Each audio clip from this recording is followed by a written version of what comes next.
I've got Dana Busch here. I've known Dana for a while.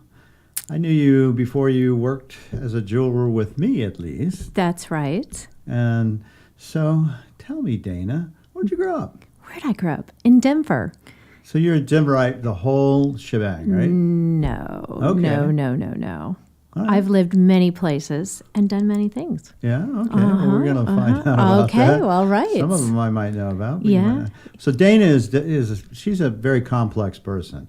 My understanding is she has 5 degrees, but we'll see if that's true or not. It is true. And she does beautiful jewelry. If you're watching this on YouTube, you can actually see that's her stuff. From the if new you're collection. not watching it on YouTube and you're just envisioning it, it's a kind of a slab of rock with a little gold on it, something like that. That's beautiful. Just trust me. There we go. Exactly. Go to the website. Shop. It's almost Christmas There time. you go. Well, we're more interested in finding out other things. Okay. Like, so you grew up in Denver. You did, right? Yep, You I were grew up born in- and raised? Born and raised in Denver. Only child to parents that met and married later in life. We're both business owners, very independent.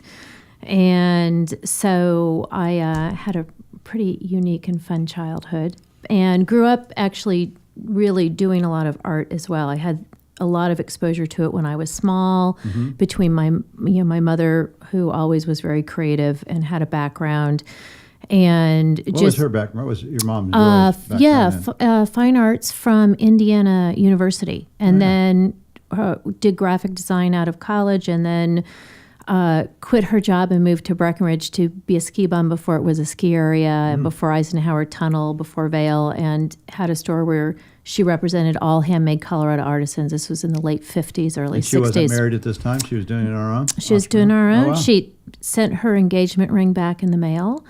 And To whom?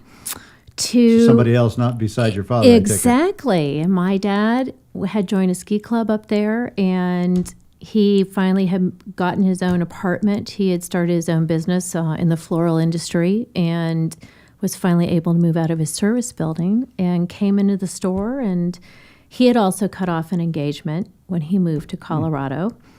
And within 6 months, they were married. So, yeah. And then she really went down and was a big part of continuing to help him grow his business. But, she was involved in starting the Winter Carnival in Breckenridge and bringing like a whole, house tour thing up there. So, just a very kind of, I grew up with parents that were very dynamic, very independent, did their own thing. And, by the time they got together, they really knew who they were and had done some things and had been engaged. And so they were 30 and 38 when they met, had me a year later.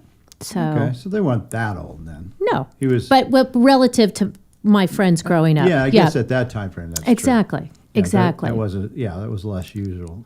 For sure. Yeah. And so, when did your mom because I think it kind of relates to how you do everything, how you've developed. Yes. When did she quit making art so much and really focus on your dad's business of he grew flowers, right? Yes, exactly. I don't know what kind of flowers, but what kind of flowers? He started in carnations because Colorado was one of the major hubs in the United States for carnation production.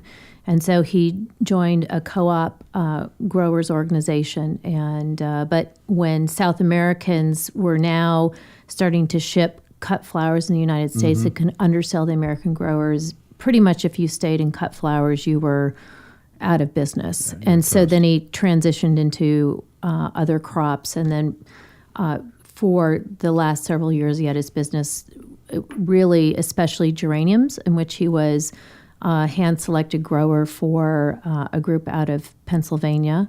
And, it was a very kind of particular process in who they selected.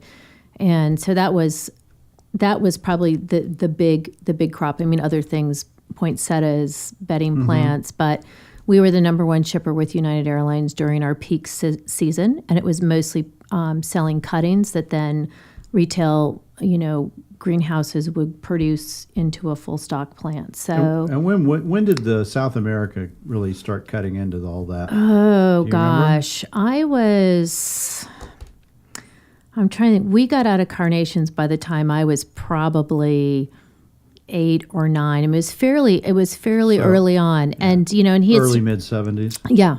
So, it was just, it's one of those things because they can also grow. They didn't need a greenhouse. They didn't Right. need to heat stuff. They Did were he see growing the in the field. handwriting on the wall? Because, Yeah. yeah, I think a lot of that really kept going, and then Yeah. by the early 90s is when they wiped out all the American, Exactly. you growers. Wouldn't that be true? I think? would. Oh, absolutely. And Yeah. I would say that my dad grew up in a family that and unfortunately, I never got to know those grandparents because they both passed before I was 2. But a family that really understood business and understood real estate and the market and were very methodical and planners in their process. And I think my dad really, also got that from his family. So you and had was good business yeah, skills. and someone who was just really, willing to do the work he needed to do. But also really appreciated the people who he brought on board. Was Did they great share boss. that kind of business acumen with you while you were growing up? So you had a sense of it? Like, did you work in the flower, I did. industry? Well, I went out, and when we even had carnations, you would have to go and do what's called like debudding. So you'd have the main stalk, but then you'd have all the little, to clean it off, and so I would go out and do those kinds of things, and I would say I definitely got the business acumen. I mean, my parents always, helped me to understand kind of what they did and what I had. And my dad's family had a very interesting, diverse background considering, he was born in 28. So, but he had aunts and uncles that had, whether it was advanced science or medicine degrees, and they were in the stock market and they had real estate, and they'd come from Germany. So that there was just a lot of, but very hardworking. Like, I guess my grandfather had one nice suit and everything else was, Yeah, he was in the Depression. yeah, work clothes. And, as soon as my dad and his siblings were big enough, you were in the greenhouse because they also initially started in produce and eventually went into carnations as well in Minnesota. But, it was one of those where you come home and you work and you eat Yep. what your mom put on the table and and that's it. So, and in terms of just even understanding, the stock market and those things, I had stock from my grandfather the day I was born, Oh, wow. and just that kind of mentality of this is something you save and this is something you. Only stocks mine knew about were the stockyards. Yeah. I don't think they ever bought a stock in their life. yeah, yeah. That's research people. So when you're growing up as a kid, were you interested in art? Did you know at that moment, did you think, I might be an artist? Oh, or did yeah. that come on later on? No. From the time, I even remember before I was in kindergarten, that the house that my parents first had when I was in preschool, I even remember there was some, I think through PBS, it was like a contest where you could submit your kids' stuff. And I remember my mom, getting things pulled together. And she always did, art with me. Mm-hmm. And then I was at Did you win the PBS thing? Did you enter? It sounds terrible. I should know if I did. But I don't know. You entered that. But yeah. Okay. But something that kind of was also a combination of that was I was at a small private school starting in kindergarten that went through 9th grade, and my graduating class in 9th grade was 48 of us, so very small. But I had art 3 or 4 days a week, and They drama emphasize and the music arts, yeah. and great things like stained glass, raku pottery, lots of unusual things. Does that and school still exist in Denver? it does. What's that? You should give a shout out to that. It sounds like it was important. Yeah, Grayland Country Day School. And so when you got through with Grayland, Mm-hmm. then you went into public school or no? I did. So I went to the DPS, Denver Public Schools, and at the time, busing was still going on. And about half of my graduating class from Grayland went to East Emmanuel, and it was a great experience because as much as Grayland was phenomenal in a lot of ways, you're in a very undiverse Bubble. group of kids, and it was nice to be, Diversity. because I also grew up in the family that, wasn't going to buy the fancy car or buy me the polo shirt or belong to the country club, and you know, and you're going to school with a lot of kids like that. So that was a really, you know, nice change. And not tough, not a hard to go through that. No, it was actually it was good, and really, and I think too at the time I was able to take classes at 2 different high schools because they at that time shared kind of an academic kind of understanding. So I had great teachers at both schools, and you know, I played sports, and the art wasn't as great there. I don't remember taking so many art classes when I was in high school. But actually, to go back to one of your questions about art earlier, when my parents were going to put an addition on a house, and the architect at the time who was designing it was actually responsible for building a new wing of Children's Hospital and had seen my drawings. Because I used to do these really, much like my jewelry, these very detailed black and white rapidograph, which is really fine ink pen drawings, and then go back in and, you know, color in all these patterns. And he loved the drawings, and so he bought, and this was when I was in 3rd grade, he bought 17 of them for the wing of Children's Hospital. And what was crazy, though, is he then disappeared off the planet. Like, all of a sudden, one day, we never heard from him. He didn't, I mean, I got paid for the drawings, but he never finished. We had to find a different architect to finish. How much did you pay for the drawings? Do you remember? I don't. You I don't. remember? All these important things, I know. That's an important one. I know, and I don't know Your what. first sale. I know, and I don't know what happened to the drawings either. So, but They drove him insane, and he that was completely it. went off the deep end. And your first and your first patient, because we're going to get there, because Exactly. she is a psychologist as well. That's right. So we're going to find out about that. There we go. But We not are. quite yet. I'm Okay. not there yet. There I'm we still go. in high I'm school. backing up. Okay. Yeah, I'm so still high in school. high school. Okay. And so no problems in high school. You didn't have any. Oh, there's some problems. I guess. Yeah. If you can't see her face, I'll describe it. I was a very pained look. Came up. No. Actually, for me, probably one of the big things that shaped me in high school was medical stuff. So I developed scoliosis. We detected, my pediatrician had missed it. I was going in for the last checkup on a 3rd-degree burn and skin graft on my thigh. And a very astute nurse pulled my parents aside, and I had a striped shirt on. And because, even though my curve was very balanced, one shoulder was a little bit higher, and she said, "The stripes on your daughter's shirt are." So we went and had it checked, and sure enough, I was out of the normal range, not in the range yet where they were doing bracing, but was pretty close to that. This is 14, 15? Younger than that. Oh, I think more like 12 or 13, Okay. because mine was a real slow, steady progression. So by the time I got to my sophomore year in high school, both my curves were high 30s, low 40s. I still had a number of years to grow. And my doctor at that time said, you know, based on what we know about scoliosis, there's a good chance it's going to keep going. We recommend having surgery. So between my sophomore and junior year in high school, I had nearly a complete spinal fusion. So all but my L5, so all my lumbar and thoracic. All of them? All of them. Whoa. And 2.5 pounds of steel in my back. So, yes. So anyways. That seems extreme. Yeah.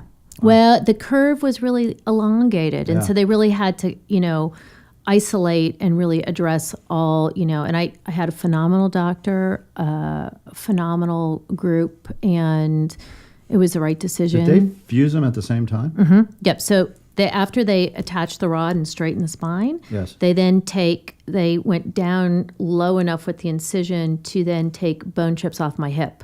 And then they coated the whole thing. And so, yeah.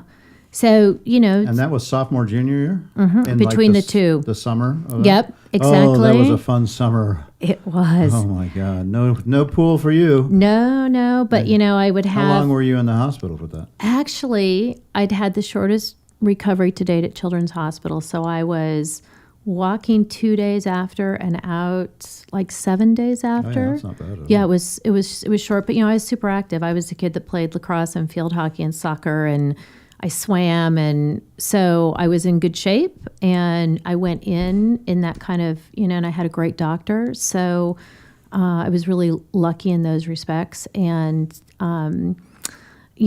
the Children's Hospital at the time was really close to where I lived, and the high school, and, and all these kids would come over, and they'd kind of terrorize the floor, because they'd be like running around, and they'd be, bringing stealing things off the nurse's station. And I remember when I come out of recovery, a couple of them had shown up with, I can't remember what the restaurant was, but someplace where we loved all the junky fast food. And they brought this, and my parents thought it was sweet, but they're like, she's under anesthesia, and she can't have MPO, this. And baby. yeah. Nothing but mouth. Yeah. So. Yeah. So your junior year, did that change your direction to go, maybe I should look at medicine versus art? I would say I really didn't kind of make that step until really after my first undergraduate degree. Yeah. which was technically, it was graphic design, because I felt that fine art wasn't realistic. Although if I had followed my heart within the art realm, I would have been a printmaking major. I loved printmaking. Again, the meticulousness of it and the process of it. And I had a phenomenal printmaking teacher at DU, which was where I ended up. I went out to San Diego my first year of undergrad, and Of course you did. And I get away from your parents. There you go. And I wanted to go to the beach, and then I was like, oh my God, I'm in a school that's just as snobby as the private one I went to for years, and I couldn't deal. And I ended up, because I was home so much, and I had a best friend from high school went to DU, and I'm like, I like this, so I'm gonna. So you stayed at home and went to college, or did I went to the dorms, and then my second year, I moved into my sorority house for a month, and that wasn't going to work for me as the independent, only child. I was like, and you now had sisters that you really didn't need. Yeah. Well, it's one of these things. Like, I had a great roommate, but it's like, it was all this group activity stuff. And then the next year it's like, I got picked to be a rush counselor, and there were some girls at a joint in my house, and they're like, well, no, you can't do that, and blah, blah, blah. And then someone stole a necklace that my grandmother had made for me, and I turned my pin in, and I said, that's it. Yeah, I'm done. That's it. Yeah. And DU's small too. You didn't matter if you were in one or not. So yeah. So I did art there, and because I thought graphics was the more realistic thing to do. Was that pushed by your parents, or that just came from you? From me. Yeah. I have been very fortunate that my parents, and I put this within the realm of, I was raised to be, very responsible, and there are a lot of things that, would not fly. However, they always were there to, encourage my interests, and to support kind of different directions. Never said, you can only study this, or you can only do that, or, and in all areas of my life, in personal and professional and academic. And so it was more me saying, what am I going to do with a printmaking degree? But at the time when I was finishing the graphic design degree was when they were just starting to introduce computers. And so then I was like, well, if I'm now going to do this, I need to go learn computers. And so then I went to almost like a technical trade school, and that was it. I was like... So you're like 21, you get your first degree, and then you go, okay, I'm going to go learn about computers? Yeah, the technical stuff. So I got a graphic design certificate, and it was more of a tech school, but they had a graphics program that was really good, that I had known a handful of DU students who were ahead of me in the graphic design program who had studied there, and that was it for me. I'm like...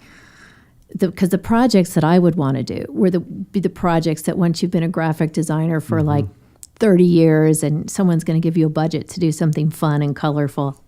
So I was like, oh, no. Was this Fortran and that kind of stuff, or was this beyond that and you were actually using personal computers? Yeah, it was, yeah. So, yeah, the personal computers. And so this was in 93. Okay. So then I was like, okay, this isn't for me. And my dad was...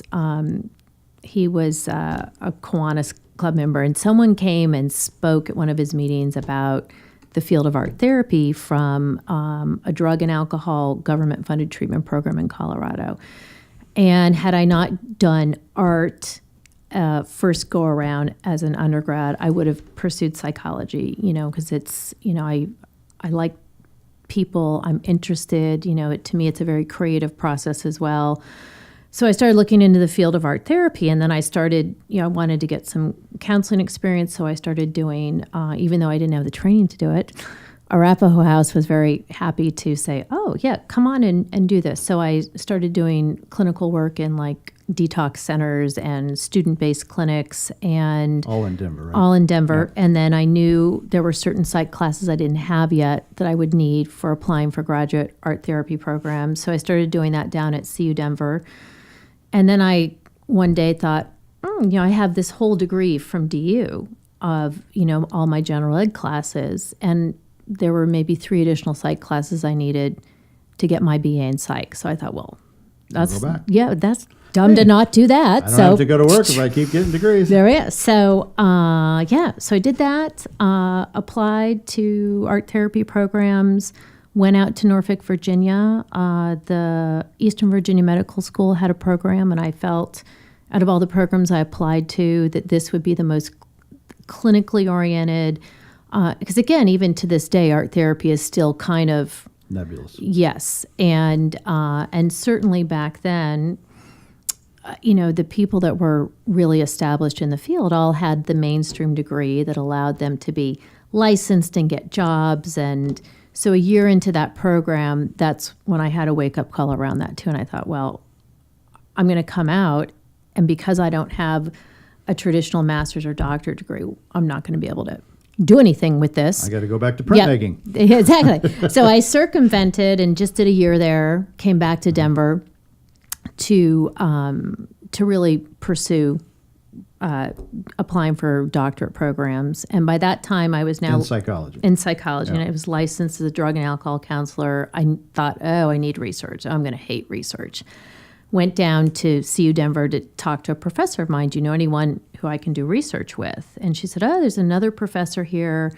You'd be a good fit with your drug and alcohol background because he's getting ready to start a very hands-on clinically based study at the Denver Veterans Hospital working with veterans who are trying to quit smoking. Mm-hmm. And so I got involved with that, and I really ended up loving the creative process of research.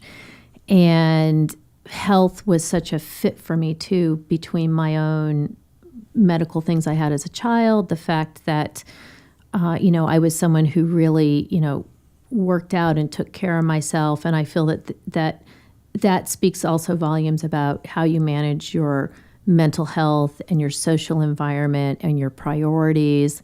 And so that's what really also then shaped my specific area of going into health psychology and pursuing that, that direction. So, and yes. So you started working on your Ph.D. and that was in Denver? Yes, at DU. And so that's what, a 3-year program? 4-year program? Unless a guy or two gets in the way? Yeah.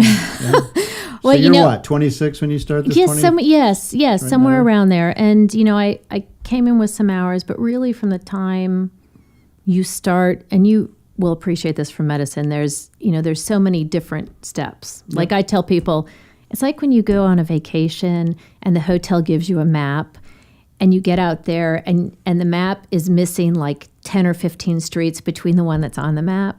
It's like, no, there's all of these. So, if you count like from the time you start graduate school till you're licensed in the field of psychology, it's anywhere from 7 to 12 years for all the different hoops. So I was, printmaking looked like it was a better choice. There we go. Really, yeah. So then a year into my doctorate program, which was a full-time day program, I found out that, and DU no longer has this, but they have another university within the college that's geared towards adults, so that are working and can't take classes during the day, and so it's accelerated evening classes. And at that time, they were offering a master's in public health that had a whole very health education and all the professors were, they loved teaching. So these were people that were very involved with the university and very knowledgeable, but wanted to be involved in an academic setting. So,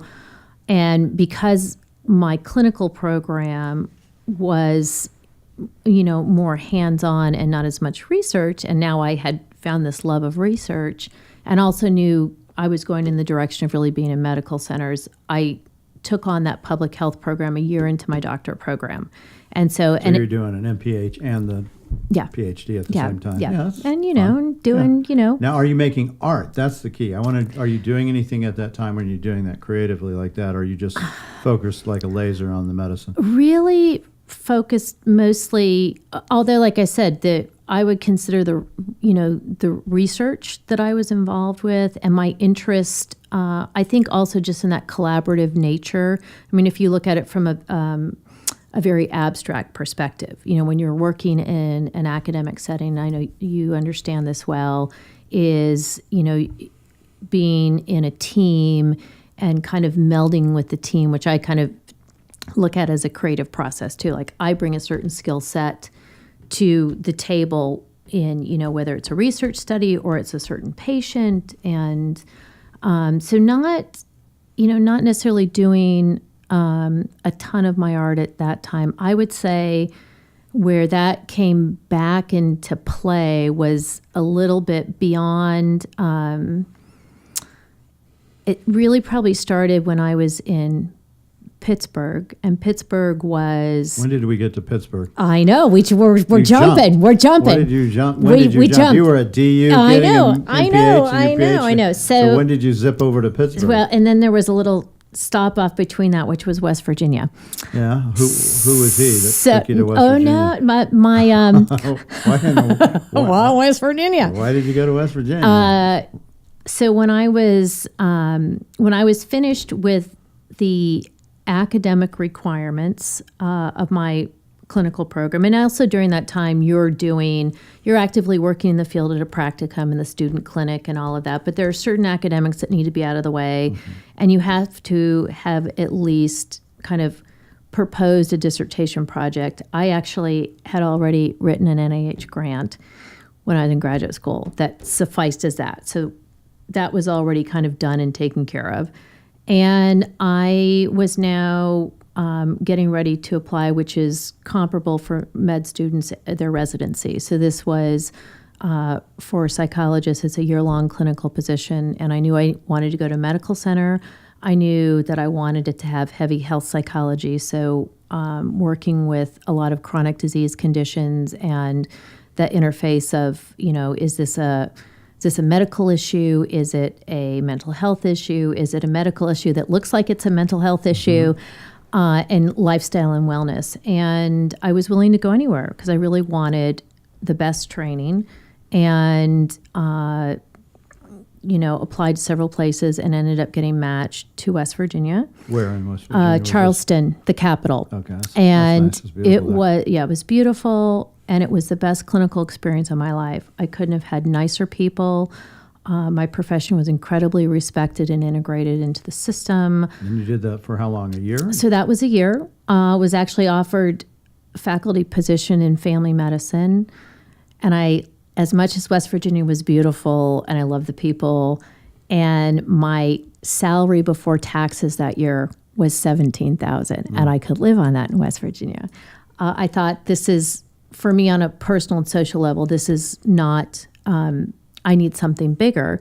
And at that point, because I had finished all my other requirements, I was able to graduate from my doctorate degree. However, all states then, and it varies from state to state, require anywhere from 2,000 to 5,000 clinical hours after licensure and exams.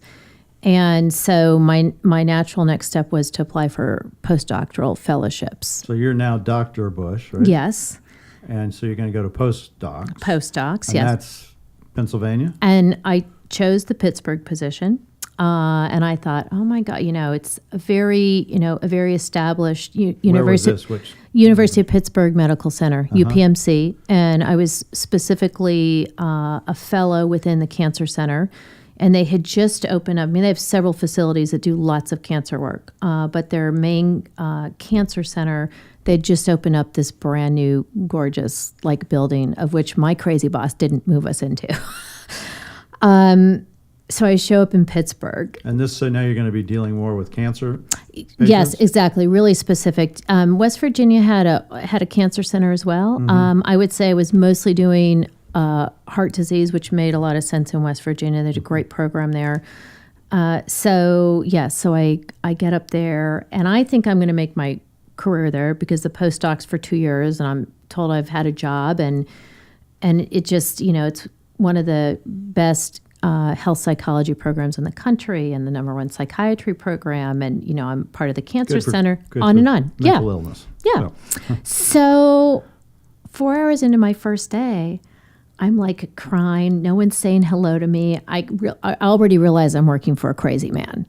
And my boss, who happens to be one of the 3 deputy directors of the cancer center, doesn't even have a clinical degree. He's a social psychologist. So he's, and he looks like Einstein, and he's, he shows up in his jeans, and his clock is like a Harley Davidson clock, and every hour is a different motorcycle that, roars like that. He's just, he's one of those guys that he's mostly hiring attractive women, and, the woman who oversees his grants has a high school degree, and at one point she's suing him for sexual harassment, and she's throwing things at him and telling him to get on the floor and beg like a dog, and this is interesting stuff. Yeah, and his how long did you last in that Me Too area? Exactly. So, like I said, 4 hours into my first day, I went home and I was crying, and I just I pulled it together, and I said, okay, Dana, you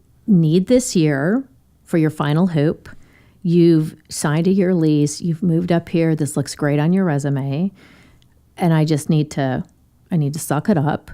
And it was, so I went from the best clinical year of my life with wonderful people to the worst experience of my clinical profession. And would you do that again, the same route, or would you say, now, screw it, I'm out of here? No, well, I had turned down a fellowship between the Connecticut VA and Yale, and I actually had got to know those 2 gentlemen at a conference I went to. And, of course, my hindsight was, I should have taken that position. Yeah. But, things happen the way they're supposed to happen. But, in terms of the kind of the connection with the art there too. So I, as a lover of art as well, collect glass. And down a couple miles down the street from my house, they had just opened up this very advanced glass blowing hot shop. In fact, supposedly at the time, the most advanced one in the country. And they got all these great, people to come.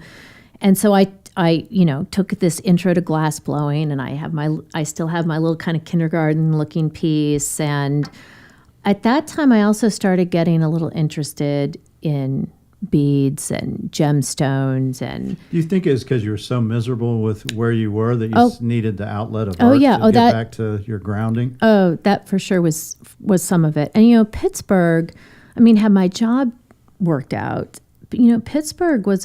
I really love Pittsburgh. There's so much rich history, and the people who beautiful city. It is gorgeous, and the people who founded it, and a lot of art was starting to happen, and there was a contemporary museum in downtown that I love to go to, and Andy Warhol was from there, and his museum, and there was a lot of areas where they were starting to develop a lot of art districts. So. It was a really miserable year, and art for me, like working out, is a meditative process. When I'm doing it, I'm in the moment, and whatever else is going on is kind of to the wayside. And halfway through my year in Pittsburgh too, I was concerned about my dad, who at the time was around 75, 76, where having been in medical centers long enough that some of the symptoms I saw going on, it was like, okay, is this old age? Is it, is it some depression? Is it, but also is it dementia? Right. And, I because of my background, knew that there was some testing that most people don't really know about. So we did some very extensive testing, and yes, in fact, really just determined that this was not just old age and those kinds of things, that he was he was on that track. We actually thought it was a more obscure form of dementia, but it ended up turning out to be classic Alzheimer's when we did the autopsy on the brain. And so he was 75. Yeah. You're 31-ish, 30-ish? Yeah. So let's see, I was 39, and I was 39. He was 39 when I was born. Yeah. So just a little bit past that. Yeah. And so this is kind of a turning point for a lot of people, especially they hit that 30, 31. Yeah. Got a bad job, bad boss. You've been disenchanted a little bit with what you're doing. Yeah. But you're blowing glass on the side, looking at art. Yes. And did that click and go, maybe I should do something else yet, or you still have further to go? No, I still have further to go, and it's interesting because I've had this conversation with a few people this week, and it's not just specific to someone like myself, and I don't know, Mark, if you'll relate to this story or not, but we were talking a bit about this last night at dinner, that we live in a culture, especially in America, where whether we want to accept it or not, there are certain careers or certain professions or certain things that people do that our society in general, deems more valuable or more impressive, or right. and from the time you're young in our culture too, it very much who you are is about what you do and how you see yourself. Exactly. Too, and so here, and I think this was part of probably this, what you just asked me, did I, and it's okay, I now have. You weren't ready to yet. No, I wasn't ready to yet. And I think too, it's kind of okay, I've got, all this and work I did. Yep. All these degrees. Moving around. This is who I am. This is what I do. I'm good at it, but I'm not quite happy right at the moment. Yeah. And you get kudos for it. You're valued for it. And so about a month into my position in Pittsburgh, I was still in touch with who was my dream mentor in all of graduate school, who was actually from my public health program. And the year I moved to West Virginia, Don had uprooted his family to Australia. And so when things weren't going well in Pittsburgh, I thought, well, I've always said if I could ever work for anyone, it would be Don. And I'm emailing Don, this is not good. I'm miserable. And I knew once I was done with Pittsburgh, I needed a year there. And then I just needed to sit for my licensing exams in Colorado. And then I was done. And I thought, okay.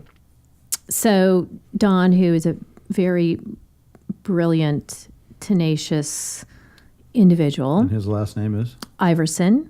Don Iverson, who unfortunately is no longer with us. At a young age, from 69, from cancer, and of all things, because that was his area. I mean, he's Canadian, finished his triple doctorate degree from Oregon at age 19. He was the assistant to Everett Koop when Everett Koop was a Surgeon General. He opened up a division in National Institutes of Health, and it goes on. And he went over there to promise his family he'd slow his life down, which meant he was taking a dean's position at a university outside of Sydney in a city called Wollongong, and still, traveling and sitting on U.S., Australian, Canadian cancer boards and the World Health Organization, yada, yada. Personality. Yeah. He's not going to slow. No. So I say to Don, there's, I'm, not married. I don't have kids. I don't have a pet. I'm going to be licensed soon. What can you do? And as much as it's a very difficult country to get a working visa, he was able to, finagle a couple different opportunities. And the one that I selected was to be on faculty at the university he was at, because he was dean over health and behavioral sciences. And then my main job, though, was we had a major medical center, and we were the major hospital till you got to Sydney. So we also had a cancer center that served about 10,000 patients a year. And they didn't have any psychosocial services, and recognized that they needed that, and wanted to create that. So I fly over, I meet the doctors, they're lovely. Of course, I think Don is fantastic. Wollongong, is on the ocean. It's proximal to Sydney, and I'm like, this is it. This is it. This is it. And so, and of course, having, always been in a medical center for years in the States, I knew I was going into a socialized system, so I knew it would be different. And there were certain things that I just didn't think I need to ask. Like, I didn't think I needed to ask if my profession was part of the healthcare system. I'm being brought down there to be a director and develop a division within a regional cancer center. Well, I get down there. So did you finish up Pittsburgh? I finished up Pittsburgh. So I finished up a slugged year. it out. I slugged it out, and I came back to Colorado to sit for my licensing exams. And, 4 days before I was supposed to move to Australia, my visa came through. Because there too, it's like they want a chest x-ray to make sure you don't have TB, and they want, this and that and all these things and hoops. And I, got the results from my licensing exams. I passed those. And so I get over there. And of course, Don is now in the process of starting a medical school with another university in another state. Because, exactly, he can't. He can't stop. He's moved on. He's doing. Yeah. So I get there and I get moved into a place because I lived with him and his family the first 6 weeks, and also got to see the stress side of Don that I never saw with as much as, because he's really the one who helped me write the grant and all these different things. So that was kind of a little bit of an eye-opener for me. And then, like I said, I'm like, okay, so I'm supposed to develop a program, be a director in the medical center. It serves 10,000 patients a year, where my profession isn't part of it. And so the doctors have never worked with a psychologist. There's no referral mechanism. Oh, and there's no money either. And we're getting community donations to buy file cabinets. And our hospital doesn't even have its own MRI machine. And I have 16 hours a week of one social worker. And then I'm like, okay, this could be a problem. And then I find out how training is of psychologists over there, which I can't even get into that either. So they don't send them out into the outback and with a big knife, and then they have to. Okay. Yeah. So sorry to all my Australian listeners for that. So we know better. I lasted there 8 months, and I just knew the hurdles too big were so great. And then of course, Don was off doing his thing. And I also had a hard time just with the differences in training for me too, in terms of I could see why the field also had its challenges because of how training was, and then how the medical system and the culture, it was all behind. And by the time I was over there, yes, now I was buying beads and all this, and I was stringing stuff. Why do you think that was, that you had gone back to creativity like that? Stress? I think that's some of it. And again, for me, that and working out are meditative. So when I'm doing stress. it, exactly, stress, that and sleeping, which I'm one of those where it's like, oh, maybe if I lay down and I wake up, everything will be better. Yeah. And of course, we're now into the fact that we know my dad has this condition and all of that. And so, yes, I came back to Colorado, and that also was that transition of what we talked about then, where it's like, okay, I've finally now hit kind of the dead end road where I've gone as far up the ladder as I can, and it's in terms of pursuing this, this track. And I knew that the medical center was the right fit for me in terms of my training, my interests, the things I love doing, the work I love doing, but that ultimately being in those settings is not my personality. I'm very independent. I have no tolerance for a lot of the abusive hierarchical stuff that goes on and the competitiveness. I'm someone who's competitive with myself, but I don't I'm not into that with other You didn't people. like the political crowd. Yeah. That went along with it. Yeah. And so. And every job you've had, kind of you see that. Yeah. At every turn. Yep. So I knew I was not going to go back into the medical center, and yet doing private practice, I didn't have any interest in because I love the big scale and the diversity. And so I knew I was coming back after having now how many years of education and all these moves, and these traumatic things to, okay, what am I, who am I? What am I going to do? And then, of course, a lot of people who are, well-intended, who will say... Tell you what you should do? Yeah, exactly. Like, and oh, no, you need to keep on this track. This is a safe thing. Good job for you. Just... Yeah. But never my parents, which was great. They were never like, what are you doing? Yeah. And I was also at that point at a different phase than a lot of my friends because I didn't get married. I didn't move in with someone. I didn't have kids. And at that point, a lot of my friends were married and they had young kids, which I never, fortunately, my parents have never been the people that were also like, well, when are you going to give us grandkids? And why haven't you got never, ever, ever, which has been great. So, but yeah, so I was coming back to Denver with all this education that I know I wasn't going to do anything with. And why Denver, by the way? Was it because your dad was ill, or it was home, or well, you didn't want to try someplace else well, and just say, let me try a fresh start somewhere? Yeah, well, it's interesting. So my parents were still in Santa Fe, so they weren't there, but actually I owned a place in Denver. Yeah.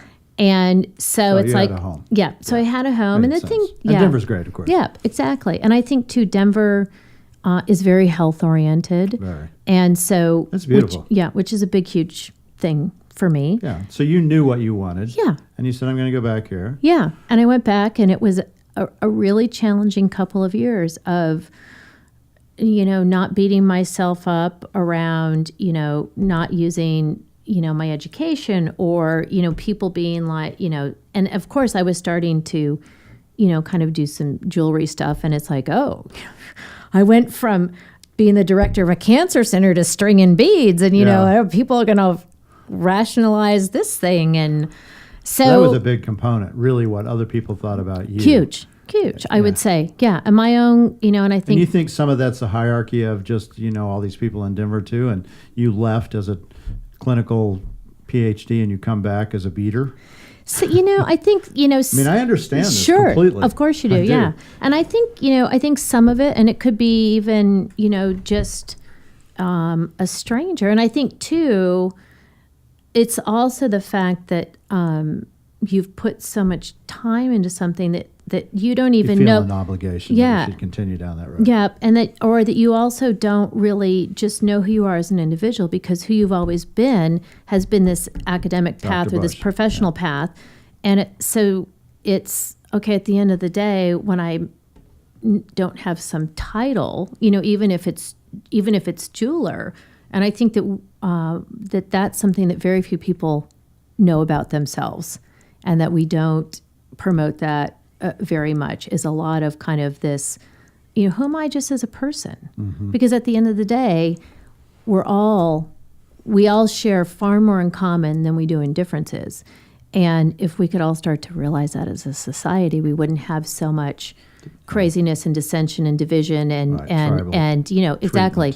And, labeling or identifying ourselves in certain different ways because, at the end of the day, if we want to all like get along, we all need to let go of whatever label or title or group we put ourselves in. Yeah.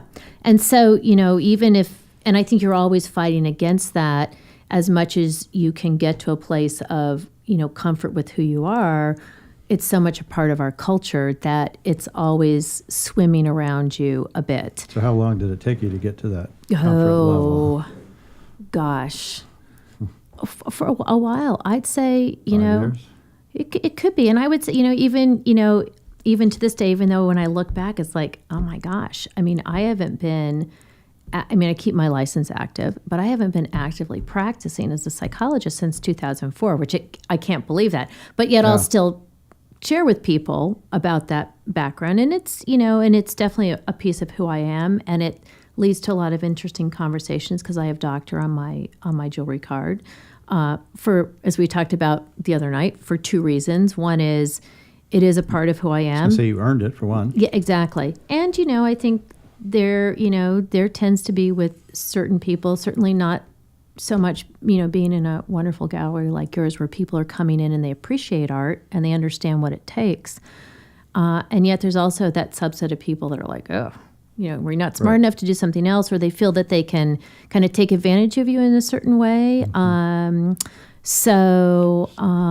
When you came back from Australia to Denver, did you immediately go into making jewelry? I mean, was it literally, okay, I'm going right down this path? Well, I actually had, strung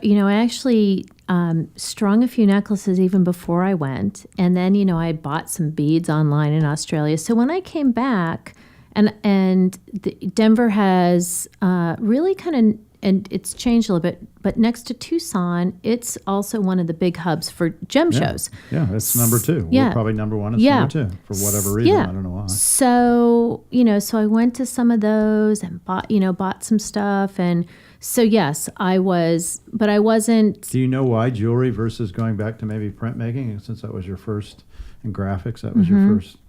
I think probably some of it was accessible and the stones. And, I also. And you like jewelry maybe? Exactly. And I also have that whole, I'm someone who really didn't grow up with religion, although my dad was raised very Catholic.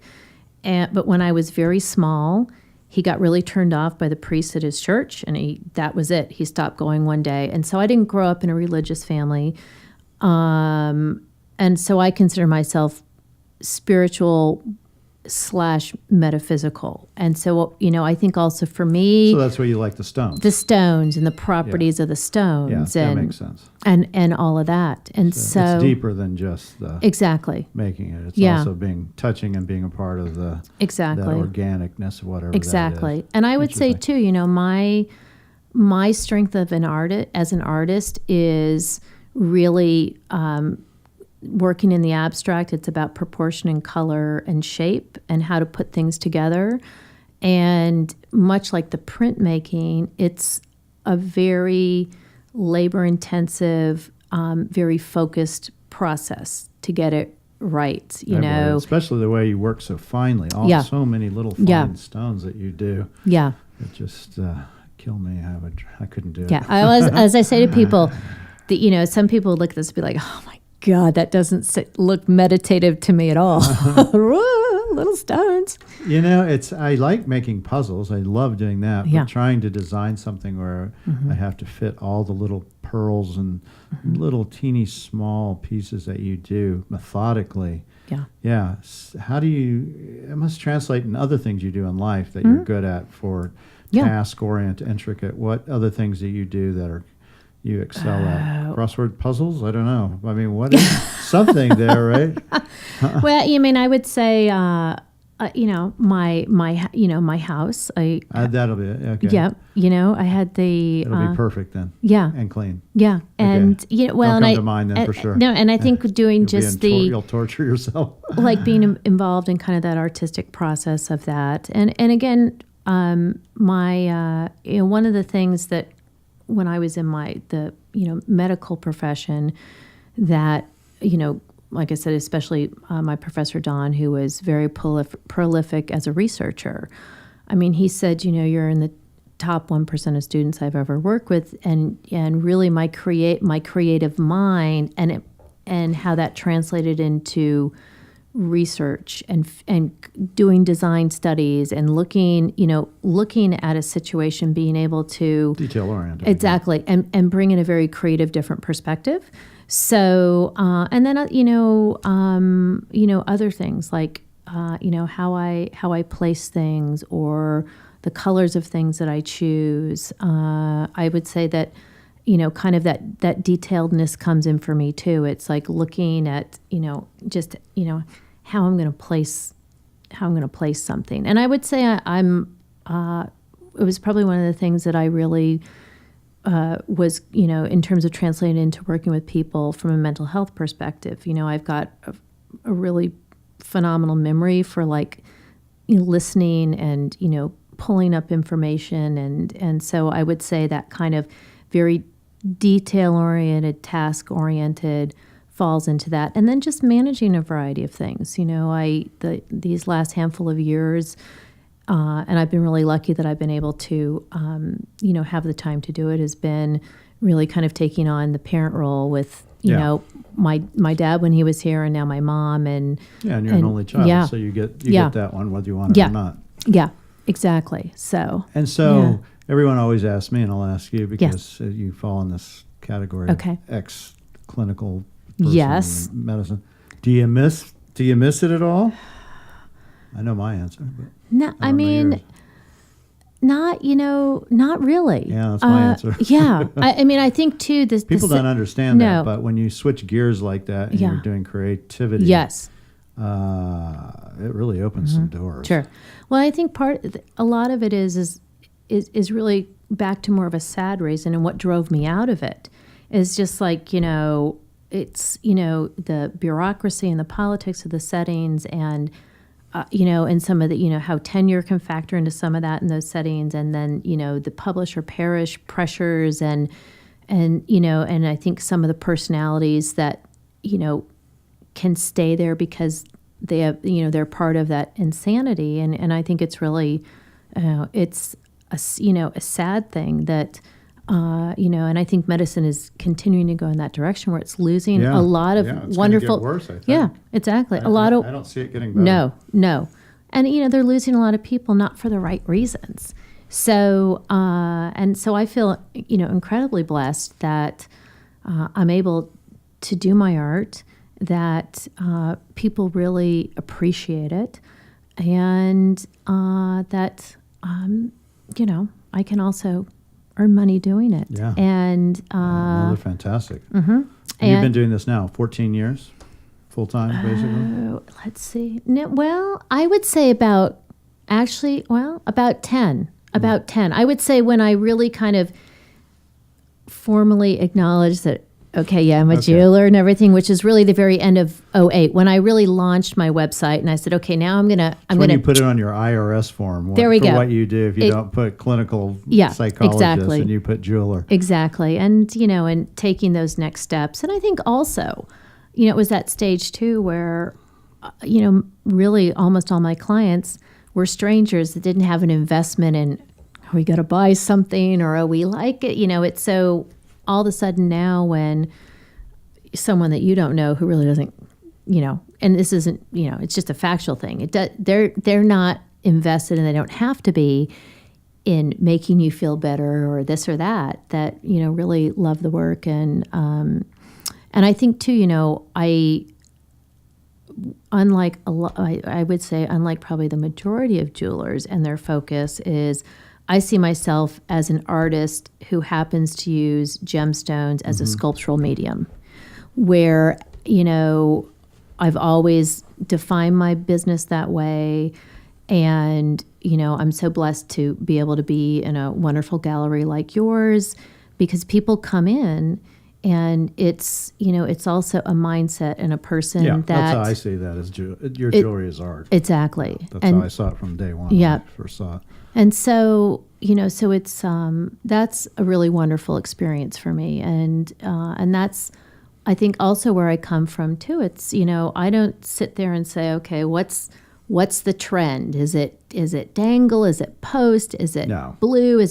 I just buy what I think is beautiful. And because nearly everything is one of a kind, I don't have to limit myself, and I make what I think is lovely. And as you know, these last 3 collections I've done for the gallery, I've really kind of taken it to that next step and said, what's the overall theme of this show? And, and it's been tied to my own personal experiences. So, the one that you currently have, which these are a part of, those are beautiful, is my travels in Spain and my interpretation of my experiences there. And, last year it was the winter desert, and Obviously Tucson's a perfect place to have a show about winter desert. And then the Hawaii one, because we all have that affinity with Hawaii. So that's been kind of a new fun thing for me too. And it's, again, kind of stepping another layer into that realm of, this is art. And so how about those artists that are out there? You could give them some advice. So you've gone through this circuitous, really amazing loop of learning and going from, just from medicine to being an artist.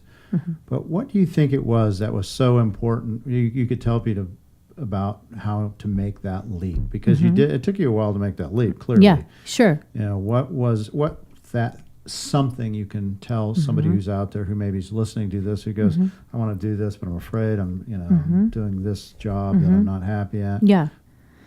I have probably a handful, not just one particular thing.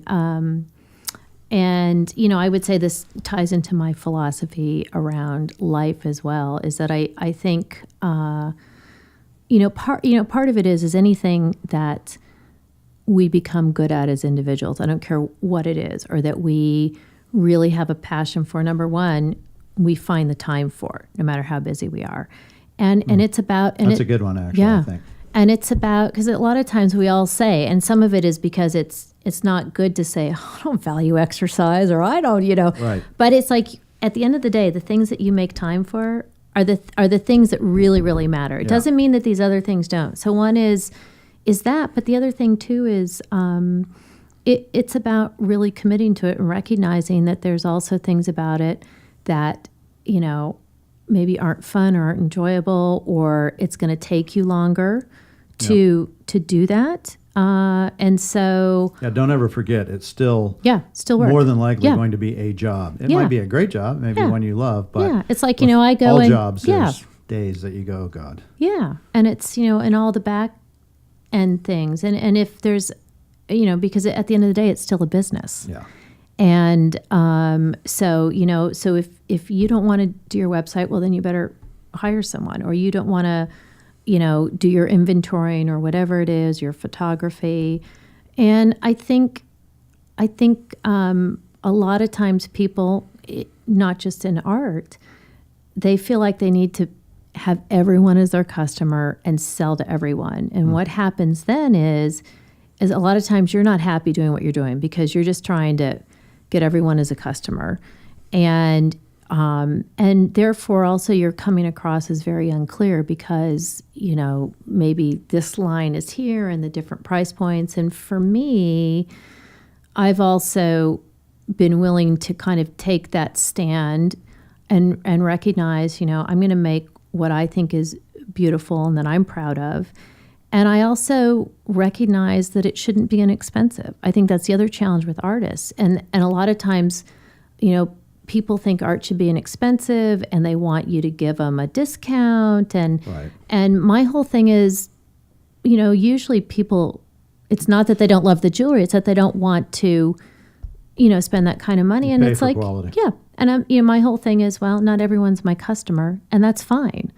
And so I think that's another thing, especially with art, is knowing what's going to get you excited, and finding your voice. Exactly. And then really having, the chutzpah to say, you know what, that's, because again, if someone really wants it, they'll make it work. And if not, they can go down the street and they can buy, whatever from whatever. But it's, it's not like, oh, okay. So don't be afraid to lose a sale. Yeah. Find your voice. Follow your passion. Yes. Realize it's a job sometimes, regardless. If you think it's the greatest, it still could be tough. Yeah. And don't be afraid to do it. Yeah. Right? Yeah. Yeah, I think that's right. And I love the thing where you say that if you make time for it at the end of the day, after you've put the kids down, you worked and everything, and you go into that painting room and start making or creating or whatever it is, that's saying something that in your mind is going, this has merit to me as who I am as a person. Yeah. I know I wrote a chapter last night on my book. I was exhausted. And I go, I got to get a chapter done. Yeah. Do I have to get a chapter done? No. No, I don't. I don't have any deadlines. I don't have anything. But for me, it was important to do, Sure. for whatever. And I felt better, by the way, Exactly. when I got it done. So, Exactly. yeah, I agree. Yeah. And I think, some of that, too is then if you are committing to something, it's like, follow through, be professional. It's like, don't oh, I made one pair of earrings for the show, Mark, or no, that's true. or something. Make deadlines, be on time. Exactly. Produce what you say you're going to do. Yeah, because I think too, there's already whatever society's perception is about art or artists, and so you need to demonstrate. Well, this is who I am, and I'm taking it seriously, and like I said, because again, it is a business, and it's you're lucky if you can do something creative and wonderful like this for work, and but it's there's lots of pieces to it, and it's got to make it on that front burner. I know. I love it when an artist gets their work to me on time as promised. Oh, boy, it makes it a lot easier. And you know what? For the artists, I think a lot of artists don't realize is that if they don't do that, they're only hurting themselves. Exactly. Because the gallerist truly wants to sell. Exactly. But we need the material on time as promised so we can get it and show it and do what we need to do. Because there's another person behind you waiting in line. Who's going to do that? Who's going to do that. Yeah. And if you don't do it enough times on time, at some point, the gallerist is going to go, Sure. Well, and then it's a reflection on the gallery, too, where all of a sudden a customer is like, well, where is this? Or why is this still wet? I don't mind if it's wet, if it's there on time for any of you people who know me who love to do that. We love you. All right, well, it's been over an hour. Can you believe it? Time flies. I know. We could chat all day. We could, but maybe we'll have a part 2 sometime. But the rest of it, I'm not sure everybody would find as interesting as this part. So Dana Busch, fantastic jeweler. Thank I have you. her material in Medicine Man Gallery at all times online. You can see it. And, That's right. Just thank you for coming down and thank doing you. my podcast. Dana Busch, thank you. Thank you. See, Fantastic. Just beautiful hands, beautiful art. She's, Thank she's you. a class act. And a clinical psychologist if you need something. There we go. If I can't, Except you don't take patients. Exactly. Everyone's like, no patience. Exactly. We're done. We're in the art world now. Thank exactly. You. All right. Very good. All right. Thank you. And Gallery, located for over 26 years in Tucson, Arizona, specializing in antique Native American art, early Western art, including the famed Maynard Dixon, as well as modern art. You can find everything online at medicinemangallery.com. There's over 6,000 objects to select from. Also, the Charles Bloom Murder Mystery Series, written by yours truly, me, Mark Sublette. There's 6 books in this series, and they follow the protagonist Charles Bloom through all the intrigue of the art world set in Santa Fe and the Navajo Nation. These can be found on Audible, ebooks, Amazon, and of course, the gallery at medicinemangallery.com.